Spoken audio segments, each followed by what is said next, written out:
UPSC की तैयारी लिए एक बड़ा सेंटर है दिल्ली विश्वविद्यालय। दिल्ली विश्वविद्यालय का एक अपना ही ग्लैमर है। इन खूबसूरत इमारतों के आसपास होता है शिक्षा का व्यवसाय। हाईटेक होती कोचिंग संस्थाएं, जहां लाखों की फीस लेकर सिखाई जाती है इम्तिहान पास करने की कुछ टेक्निक्स। लेकिन इस चकाचौंध से दूर एक और दुनिया भी है। दिल्ली विश्वविद्यालय से थोड़ी ही दूरी पर यह कच्चा रास्ता जाता है संगम विहार की नूरानी गली में। ये वो जगह है जहां कुछ छात्र यूपीएससी की तैयारी कर रहे हैं।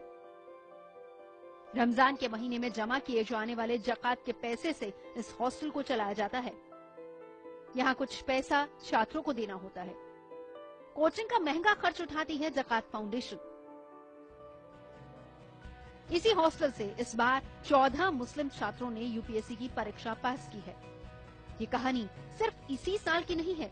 2009 से लगातार इस जगह से हर साल 10 से ज्यादा छात्र यूपीएससी पास कर रहे हैं। निम्न तबके से आने वाले इन छात्रों का सहारा मिलने के बाद से बस एक ही मकसद है और वो है यूपीएससी परीक्षा में कामयाबी। बिहार का कटिहार एक मुस्लिम बहुल इलाका है, जहां से आते हैं साहिब रसूल। इनका मानना है मुस्लिम छात्रों में प्रतिभा की कमी नहीं है, वो भी बराबरी पर आ सकते हैं, लेकिन इसके लिए दो चीजों की जरूरत है।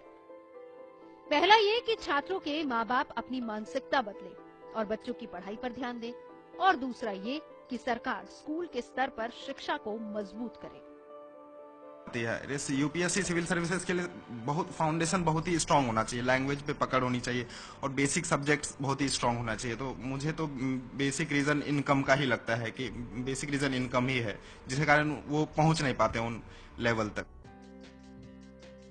तमाम परेशानियों के बावजूद ये छात्र अपनी मंजिल की तरफ बढ़ रहे हैं और इसमें सरकार और मुस्लिम समाज दोनों का योगदान है। पिछले 10 सालों में खुद मुस्लिम समाज ने अपनी तरफ से दिल्ली, मुंबई और बैंगलोर जैसे शहरों में यूपीएससी की तैयारी के लिए कई खास इंतजाम किए हैं। यहाँ कम खर्च में छात्र अपनी पढ़ाई कर रहे हैं। यहाँ तक कि छात्रों को प्राइवेट कोचिंग इंस्टीट्यूट में भी मुफ्त दाखिला दिलाने का काम कई गैर सरकारी संस्थाएं कर रही हैं। पिछले वर्षों की तुलना में इधर कुछ हाल फिलहाल के वर्षों में मुस्लिम स्टूडेंट्स की तादाद थोड़ी सी बढ़ी है। पहले काफी कम आया करते थे। ओवरऑल अगर जनसंख्या के अनुपात में देखें तो 1% से भी 2% से भी कम होता था, लेकिन अब थोड़े स्टूडेंट्स आ रहे हैं। केंद्र सरकार की तरफ से दिल्ली के जामिया मिलिया इस्लामिया में यूपीएससी की तैयारी के लिए कोचिंग दी जाती है। यहाँ मुसलमानों के अलावा महिलाओं और दलितों को मुफ्त कोचिंग दी जा रही है। यही वजह है कि इस साल जामिया कोचिंग से 27 छात्र यूपीएससी की परीक्षा पास करने में कामयाब हुए। सरकार की नई स्कीम इस काम में मदद कर रही है, लेकिन जानकारों का मानना है कि इसमें और सुधार की जरूरत है। सरकार की सिर्फ एक स्कीम है मरकजी हुकूमत की, सेंट्रल गवर्नमेंट की। उसमें ये है कि अगर कोई एनजीओ सिविल सर्विस की कोचिंग का काम कर रहा है तो वो उसके लिए रीइंबर्समेंट करते हैं, पैसे दे देते हैं।